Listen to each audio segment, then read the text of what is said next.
sal nozik bo'lib qoldimi bilmayman, quyoshga oldirib qo'ydim.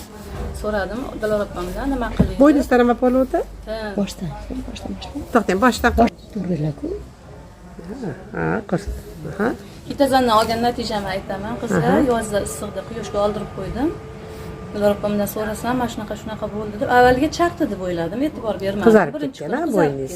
ertasiga yana ko'paydi. Qarasam, o'sha kelinimga rasm oldirsam, qizimga o'zim ko'rdim, mana shu rasmni hozir ko'rgan bo'lsanglar. Dedim, Dilor opamdan so'rasam, hitazan ichgin deyishdi. Hitazan ichgin deyishdi. Hitazan bilan choy, antilipid choy ichgin deyishdi. Antilipid choy ichdim, hitazan ichdim. Keyin ozgina sepib ham ko'rgin deyishdi. Nomiga vazelin surtga sepdim qizlar o'sha bo'ynimga. Sepdim ertalab, kechki payt 2 mahal sepdim. Hitazan bilan sin choy 3 mahal ichdim. Choy 3 mahal ichdim. Men rasmda ko'rgan bo'lsanglar, 2 kundan keyin sal kamaydi.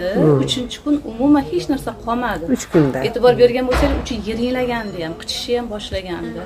Doktorga borib qo'rqib ketishdi xo'jayin. Doktorga bor, kojiniga bor. Kojiniga bormayman. Borsam nima deydi? Birinchi parhez deydi, ikkinchi o'chirda suv tekizmang deydi. Namozimni o'qib yuraverdim 5 mahal.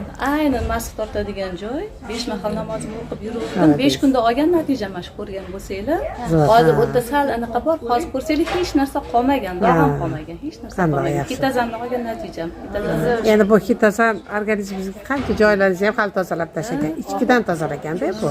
Tashqaridan ichkaridan. Zo'r, tabriklaymiz.